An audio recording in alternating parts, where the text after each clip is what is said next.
¿Cómo les va, chicos? Aquí estoy con el tema que me han pedido tanto a través de las redes sociales, que ha sido la vía glicolítica o vía de Embers-Meyerhof.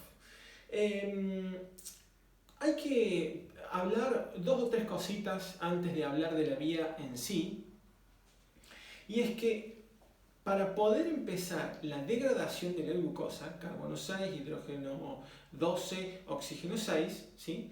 Necesitamos conocer cómo ingresa la célula.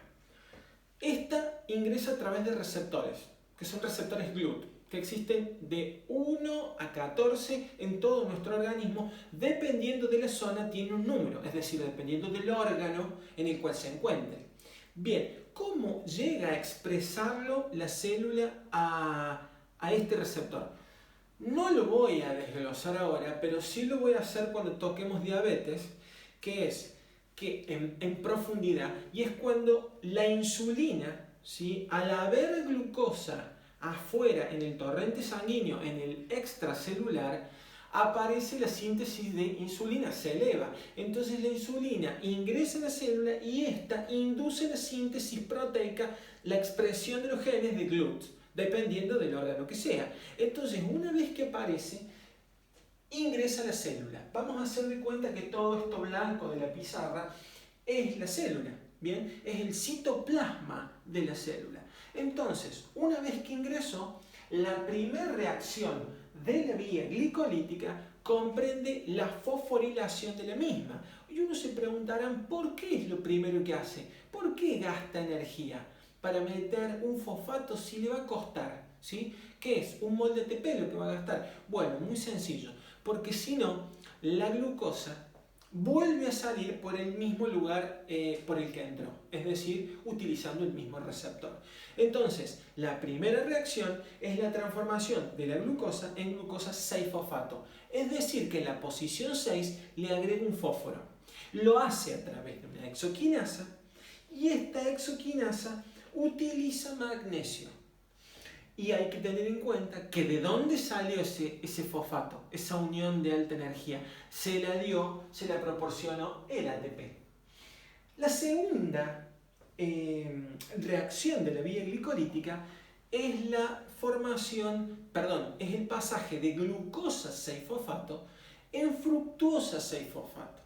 Entonces, la enzima, ¿sí?, es una fosfoglucoisomerasa. Si ustedes recuerdan, porque seguramente ya estudiaron hidratos de carbono, sabrán que la fructosa es un isómero de la glucosa. No es tonto pensar que la enzima es una enzima que va a provocar un isómero de la glucosa, ¿sí?, de un glúcido.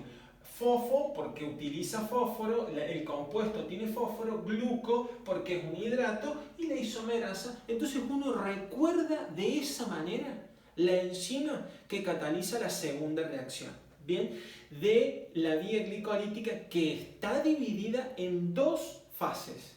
Esta que estamos viendo es la primera fase. La segunda va a ser la tercera reacción va a ser la transformación de la fructosa 6-fosfato en fructosa 1,6-bifosfato. Es decir, se le agrega otra molécula de fosfato en la posición 1. O sea que ahora me queda la fructosa con el 1,6. En las dos posiciones la molécula de energía. ¿Bien? ¿Cuál es la enzima que va a utilizar acá? Y bueno, una fosfofructoquinasa. ¿Bien? Porque claramente estamos con fructosa y las quinasas son todas las enzimas que van a agregar grupos de alta energía a la molécula. Y acá, recuerden, también utiliza magnesio. Las tres primeras reacciones de la primera fase de la vía glicolítica utilizan magnesio. ¿Bien? Y obviamente, si yo le voy a agregar una molécula de fosfato a la fructosa, la necesito sacar de la molécula de ATP. Bien, no siempre es así, pero en estos dos casos sí. O sea que la primera parte de la vía glicolítica es una vía de consumo, O sea, la célula está invirtiendo la moneda corriente que tiene para poder realizar todas las vías metabólicas y transformar el compuesto que a posteriori va a transformarse en compuestos que son mucho más fáciles de degradar. Si bien es cierto que la vía glicolítica o de Embers-Meyerhof es una vía degradativa o catabólica, también es considerada una vía anabólica. Ya vamos a ver cuando lleguemos a ese compuesto, si Dios quiere.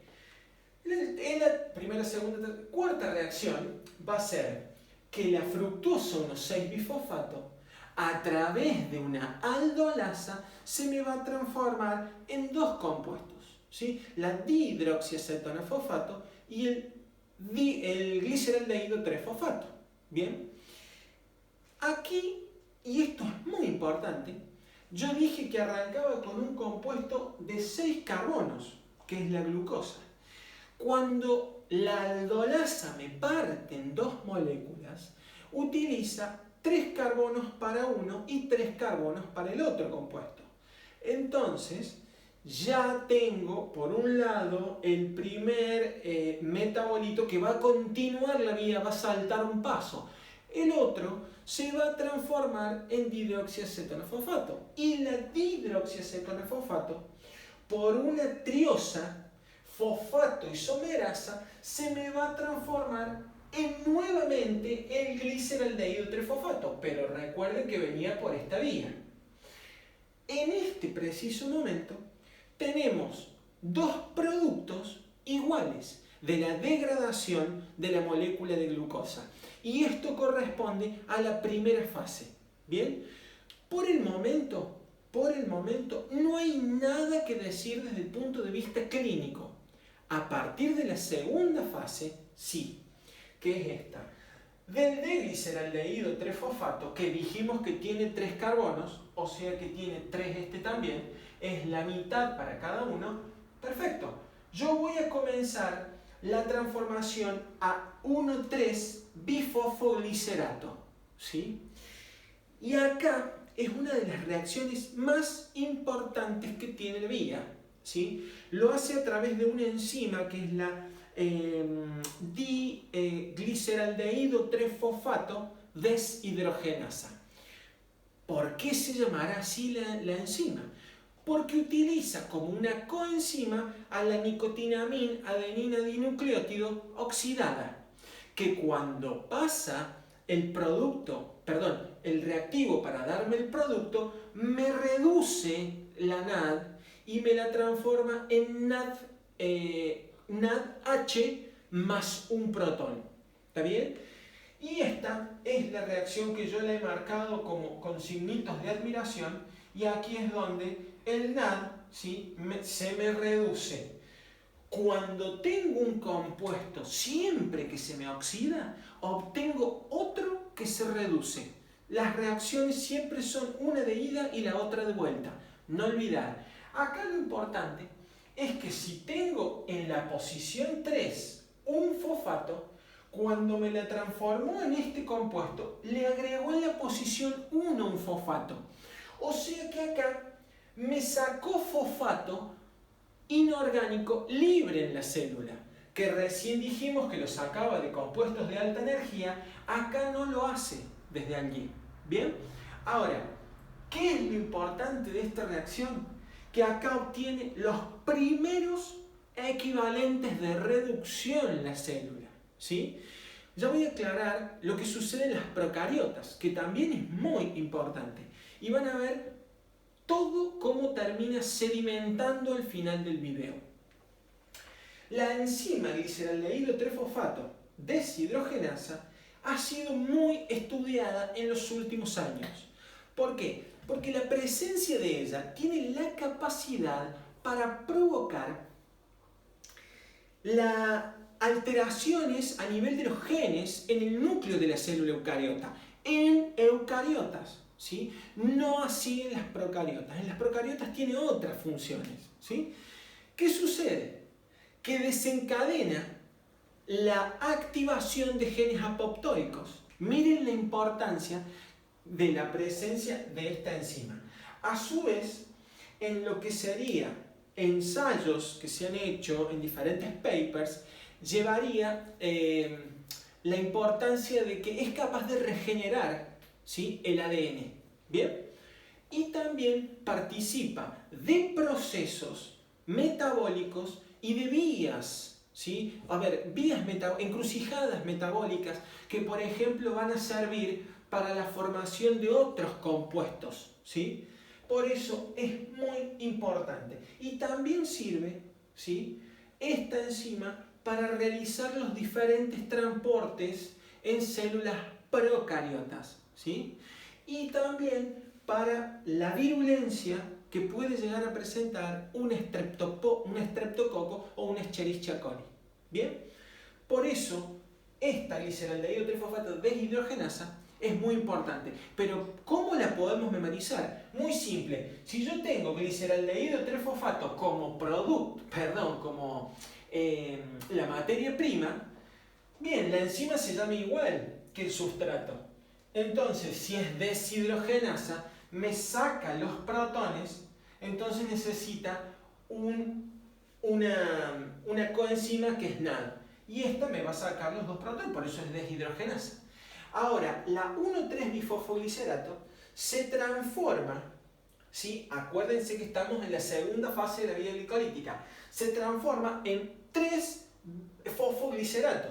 Deja de ser bifosfatada, ¿sí? Entonces, aquí es la primera reacción en donde se sucede una fosforilación a nivel del sustrato. Por ende, cualquiera pensaría que se consumió uno, acá se está reponiendo uno, ¿verdad? Bien, pero no. Aquí hay un balance positivo, es decir, si venían 2 gliceraldehídos, la vía venía por 2. O sea, se consumieron 2 y se fabricaron 2 en la primera fosforilación a nivel del sustrato, que también es dependiente de magnesio, y lo hace la fosfoglicerato quinasa. ¿Está bien? Después, el producto 3-fosfoglicerato se transforma en el 2-fosfoglicerato. Es decir, que va a utilizar una fosfogliceromutasa. ¿Por qué? Porque va a convertir en el carbono 6, lo pasa, del carbono 3 lo pasa al carbono 2. ¿Bien? Y después, por último, casi llegando al final, vamos a tener la transformación del 2-fosfoglicerato en el fosfoenolpiruvato, ¿sí? Y después, el fosfoenolpiruvato se va a transformar en el enolpiruvato por una piruvato quinasa. Quinasa acá, quinasa acá, quinasa acá y quinasa acá. Es la segunda fosforilación a nivel del sustrato que se sucede en la vía de Embers-Meyerhof. ¿Bien? O sea que aquí yo ya estaría teniendo un neto de ganancia de todo el balance que me va a producir esta vía sin haber entrado todavía a la mitocondria, a la fosforilación oxidativa. Que eso va a ser parte de otro video, claramente, porque esto parece que puede llegar a ser cortito, pero no, hay que entrar en detalle. Si no, uno no lo entiende y quedan huecos a posteriori desde el punto de vista clínico, ¿sí? Perfecto, teníamos el enolpiruvato. El enolpiruvato se transforma de manera espontánea, rápida, ¿sí?, en piruvato. Y este piruvato puede tener dos opciones. En presencia de oxígeno, se va a descarboxilar una vez ingresado dentro de la mitocondria. ¿Y qué va a pasar ahí? Va a entrar al ciclo de los ácidos tricarboxílicos para hacer 2 vueltas del mismo y hacer la fosforilación oxidativa. Ahora, si estamos en anaerobiosis, recuerden que hay bacterias que son anaerobias facultativas y anaerobias, ¿sí? Es decir, que viven por este tipo de vía. ¿Se entiende? O sea que es muy importante conocerla. Si estuviéramos en la célula eucariota, el piruvato en ausencia de oxígeno, se transforma en lactato a través de la lactato deshidrogenasa. Enzima muy importante desde el punto de vista clínico. ¿Por qué? Porque si yo tuviera un paciente que de repente está en anaerobiosis o el tejido está en anaerobiosis, por ejemplo una hipoxia, yo podría tener un aumento de la lactato deshidrogenasa y a posteriori la destrucción de la célula, y esto se extravasaría al sistema vascular, entonces yo lo puedo dosar en sangre.